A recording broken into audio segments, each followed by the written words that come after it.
नमस्कार दोस्तों, स्वागत है आपका आज के हमारे इस वीडियो में। दोस्तों आज हम पढ़ने वाले हैं कविता के बहाने, जिसे लिखा है दोस्तों कुंवर नारायण जी ने। इन्होंने इस कविता में बहुत ही अच्छे ढंग से कविता के उन विशेष कृतियों के बारे में बताया है जो कि सामान्य तौर पर हम लोग देख नहीं पाते हैं।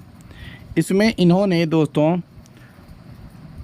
चिड़िया से और फूलों से, चिड़िया और फूलों के साथ साथ इन्होंने बच्चे से कविता की तुलना की है।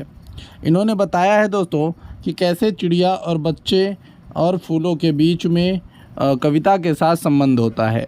तो दोस्तों शुरू करते हैं। ये हमारा आज का पहला जो है पोयम, जो कि है कविता के बहाने।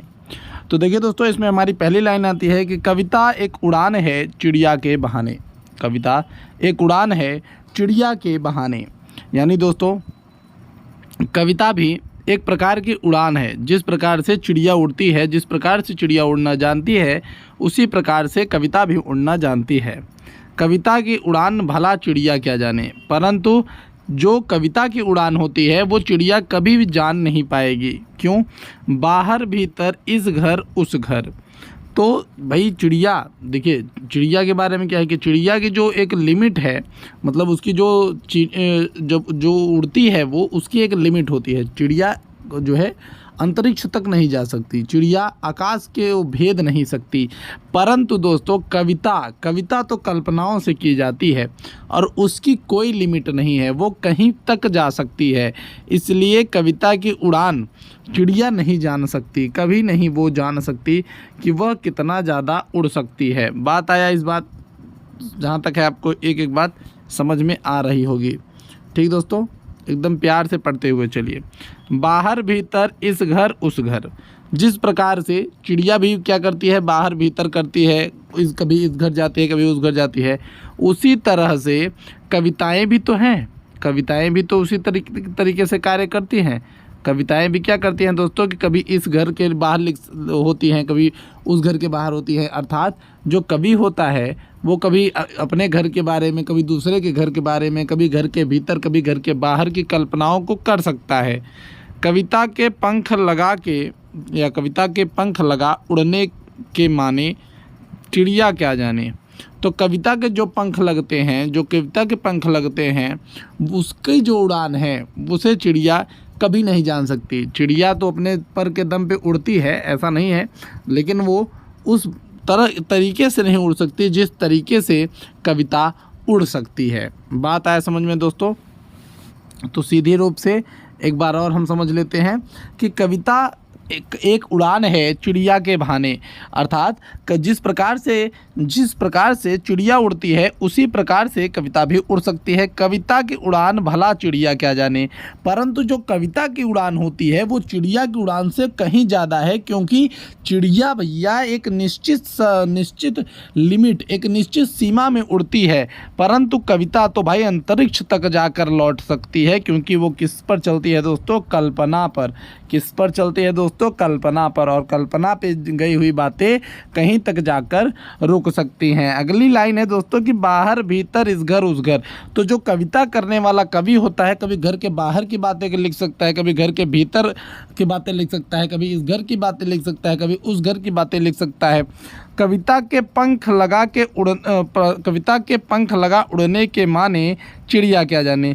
कविता किस प्रकार से पंख लगा के, किस प्रकार से कल्पना के पंख लगा के वह उड़ सकती है, इस बात को चिड़िया नहीं जान सकती है। और जब वह यह देखती है कि भैया कविता तो यहाँ तक उड़ सकती है, तो वह भी हैरान हो जाती होगी।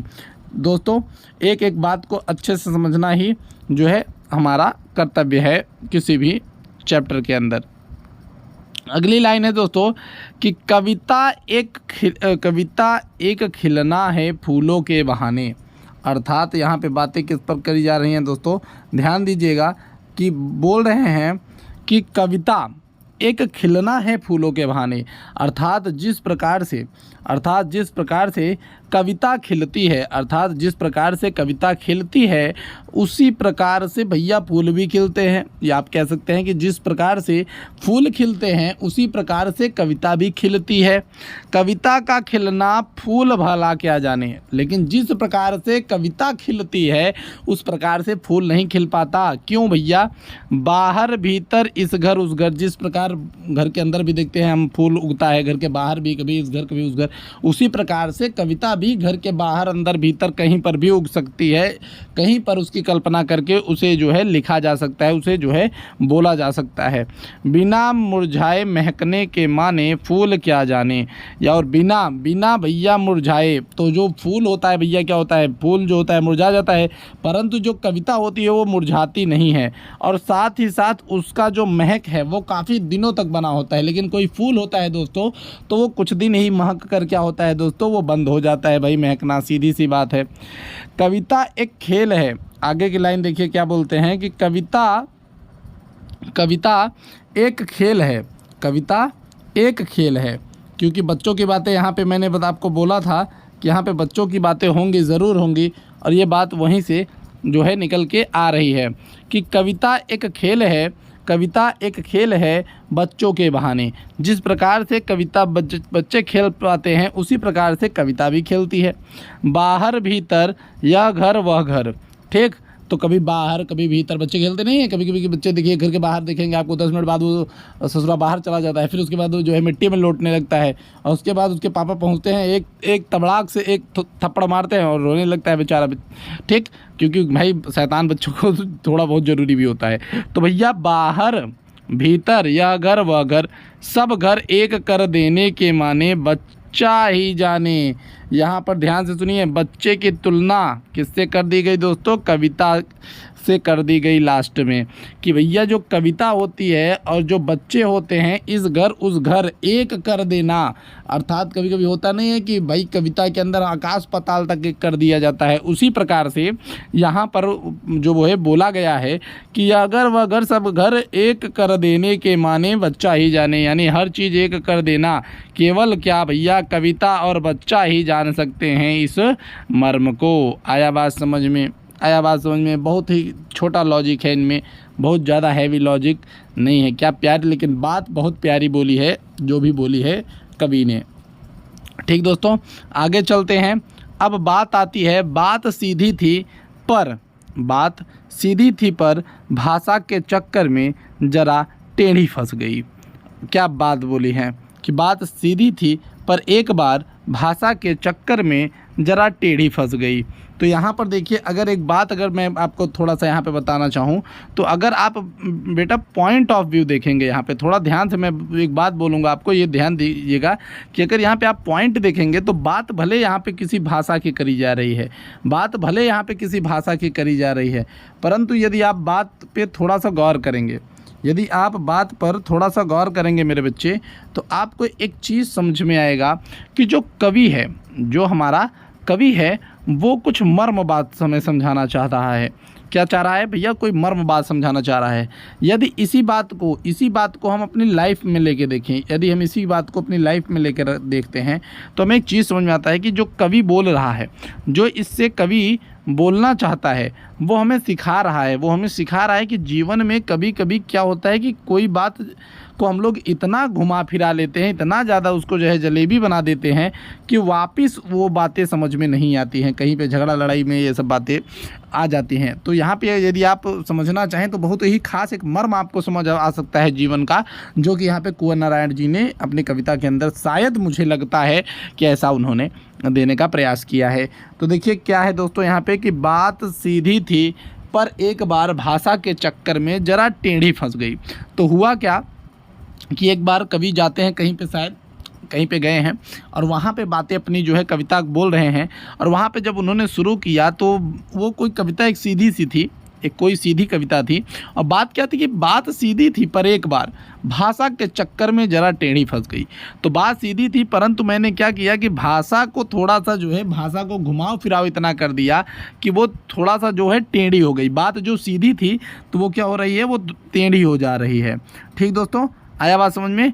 उसे पाने की कोशिश में भाषा को उल्टा पलटा, तोड़ा मरोड़ा, घुमाया फिराया कि बात या तो बने या फिर भाषा से बाहर आए, लेकिन इससे भाषा के साथ साथ बात और भी पेचीदा होती चली गई। अर्थात यही है दोस्तों कि उसे पाने के लिए, यानी मैंने अपने जो है सीधेपन को पाने के लिए, उस भाषा के सीधेपन को पाने के लिए भाषा को उल्टा पलटा, तोड़ा मरोड़ा, घुमाया फिराया कि भाई वो क्या हो जाए, भाषा जो मेरी बात है वो भाषा से बाहर आ जाए, लेकिन इससे भाषा के साथ तो कोई बात नहीं हुई, परंतु वो और क्या हो गई, पेचीदा, और बात फंस गई। ठीक दोस्तों, सारी मुश्किलों को धैर्य से समझे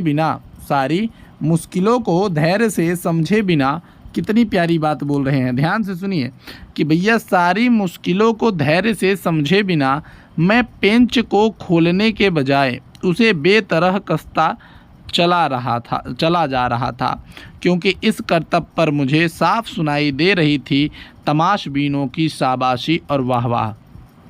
तो उन्होंने क्या बोला कि मैंने अगर थोड़ा धीरज रखा होता, मैंने बात को समझने का प्रयास किया होता, तो शायद मैं जो है इस मुश्किल का जो पेंच है उसे खोलने में भाई सामर्थ हो सकता, परंतु मैं क्या था कि मैंने धैर्यता से कार्य नहीं लिया। मैं पेंच को खोलने के बजाय, पेंच आपने देखा होगा कभी कि कोई स्क्रू होता है, स्क्रू को कसना, स्क्रू को कसना हम क्या करते हैं, दाई साइड में घुमा के, जब हम इस तरीके से ऐसे घुमाते हैं तो वो कसता हुआ चला जाता है, और जब हम उसको ऐसे घुमाते हैं तो क्या होता है दोस्तों, वो जो है खुलता चला जाता है। तो क्या बोल रहा है कि मैंने सोचा कि लगता है वो इसी तरह से खुलेगा, ठीक, अब मैं इसी तरीके से घुमाता चला गया और लास्ट में क्या होता है कि वो कस रहा है। ठीक भाई, और मुझे करना क्या था, मुझे तो खोलना था उसे, परंतु ऐसा मैंने किया नहीं।